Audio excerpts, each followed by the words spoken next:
Hi, welcome back to our podcast, Together Towards Wellness. We are starting a new series today called Q&A with Tampa Bay, where we are going to be answering questions that are on your mind about your own mental health or what's happening in our community.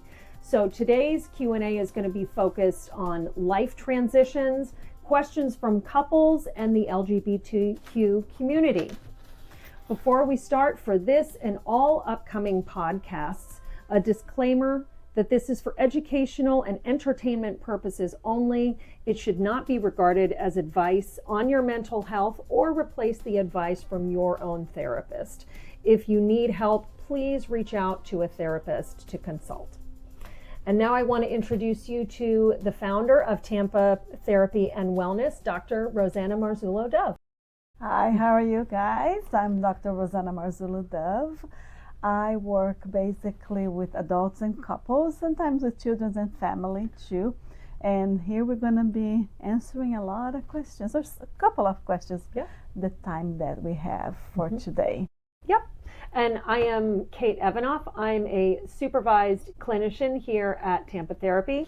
And why don't we get into it? Let's see what's going on. What do you got? Well, one question that we got here says, we're a gay couple trying to find a good therapist to help us. How do we know the therapist is an ally and understand the dynamics of our community and our issues? Great questions, right? Because you have to find the right match. Yeah. I say to all clients, not just on LGBTQ community, but BIPOC community, polyamorous community, and people in general. When you set up an appointment, before coming to the office, check their website. Check what they're saying. See if they have podcasts and videos, Instagram, TikTok, and all of that. And is anything that they're saying is related to your situation? So that tells that they are interested, that they have experience in a case. Anyways, when you come to the office, try to do this as an experiment first. You're not signing your life away. Just do 1 or 2 sessions and see, do you feel comfortable enough in the office? Do you feel that environment that you can feel that you can be open and honest? And then you're going to get some cues from the website, cues from the office. Is the office an ally? Do you see the pride colors? Do you see the way they talk? Then you can start figure out if this is going to be a good match, this person is going to be your therapist, and then take care of your issues, because couples issues, there's some commonality, but there are some specifics for each community. That's an important question to ask. I love this question because, especially in our community right now, we're in interesting political times, and I have had lots of phone calls that are interested in coming in and having conversations, but just unsure about their level of safety, unsure if they're going to be able to be welcomed. I think curiosity to who you are, if your therapist is interested in finding out about your experience, and not bringing politics or judgments into the therapeutic zone. I mean, you need to be aware of that when you're in, and mindful of what makes you feel comfortable. And the sensitivity of the subjects. Our micro niche is working with reproductive psychology. So we do work with a lot of people in the community that have fertility issues, are going through infertility treatment.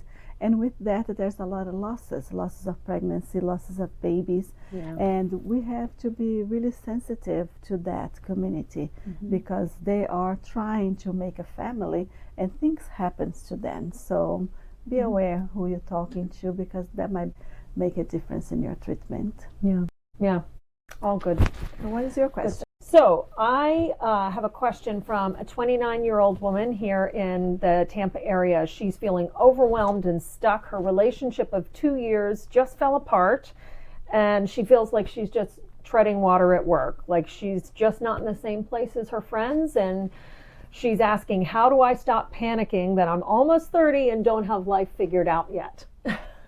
And I have to say, this is one that we hear a lot of. Actually, you are not alone. The idea of time marching forward, and that the expectations that you had of where you thought you would be in life, and maybe even the expectations that your family has of where you should be in life, are really powerful.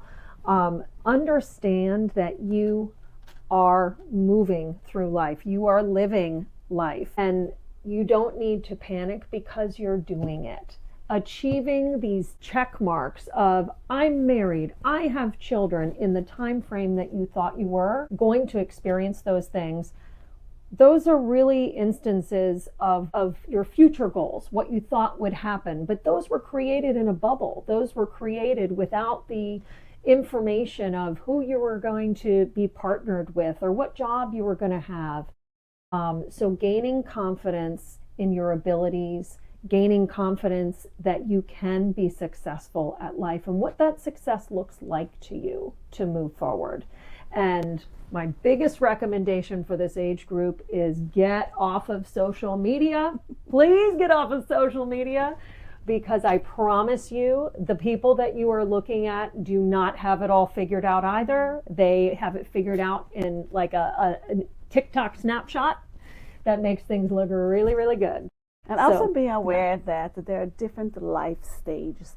And between one life stage to another, there's a transitional time. And perhaps you are in this transitional time, and it's hard to go from one life stage to another. And talk to a therapist will help a lot, because they have to figure out if you're stuck in certain areas and how to move towards the next stage. Yeah, that's huge, the developmental stages. And that kind of work with a therapist is really transformational. So, okay, who's next up on your list? Okay, so I have another question. The person says, my partner shuts down and leaves the conversation. I am tired of arguing alone. Well, I am a couples therapist, so I see that a lot. One part of my work with couples therapists is work with the Gottman method.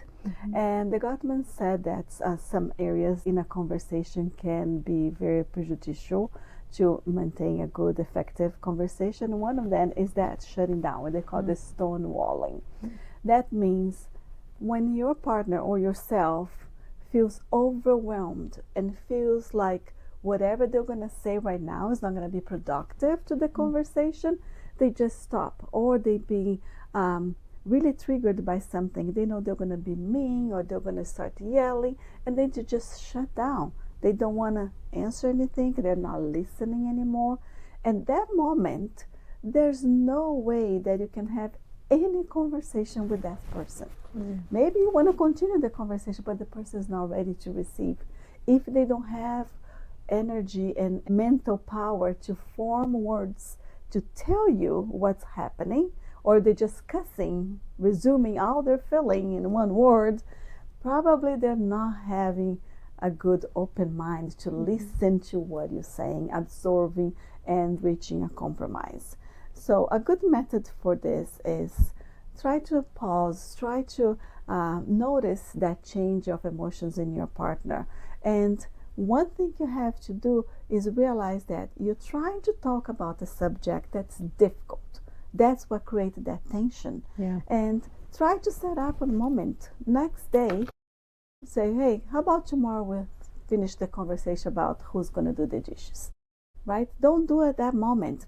People get upset because they want to get a resolution and the partner shuts down. The resolution will not come when the partner shuts down. It will not. You have to wait for them to go back to their base level. Now they're in survival mode. So if that's something that's happening to you and you're trying to apply some techniques, it's not working, come and talk to a therapist. Couples therapy helps a lot in the area of communication too. I have one about couples therapy, which I was going to leave for last, but I'm going to do it now because it's related to that. I love this one. How can I convince my partner to come to couples therapy? They say they'll come, but they don't see why we need a third party to hear our issues. And it's exactly insights like that is don't be discouraged if you feel like you have to sort of do some heavy lifting to convince your partner to get in here. There's always one person that might be feeling a little more hesitant about it. And the way couples therapy works is it's not a judgment zone of you're right and you're wrong and this is how things should happen. You really should be expecting to get some tools to communicate with your partner. You should have a neutral zone to be able to feel heard, to feel understood, and be open to the fact that even though from your standpoint you're sitting there communicating clearly, that you might not be communicating in a way that your partner really understands. And tactics that address stonewalling, tactics even that address things like I tend to be more anxious, and so I'm looking for reassurance all the time, but when I do that, my partner just sort of shuts down and it makes me feel even more anxious. You could be triggering something in them that they're not even aware of, and they're reacting to you in that way. So couples therapy is a fantastic way for you to start joining together and understanding how to better communicate. And it's not a referee zone. It's not a place where you're going to have to get told you're doing this wrong or that wrong. And I feel like that's what keeps a lot of couples out of the therapy room. Yeah. They feel like they're going to come in to be judged. Yeah, there's no judgment in couples therapy. No. Well, we're from Tampa Therapy Wellness. This is it for Q&A with Tampa Bay. Thank you for being here with us. Next podcast, we're going to be talking about PTSD and stress, especially think about the triggers about the hurricane season. So if you have any questions about this or anything else, you can contact us by going to our website, tampatherapywellness.com, or you can email us at tampatherapywellness@gmail.com, or contact us through our social media. I'll be sure that your question gets to us and we're going to respond then, or some of them, to the next podcast. Any last words? Nope. Thank you for listening, and we look forward to hearing about what's on your mind. Bye, Tampa. Bye.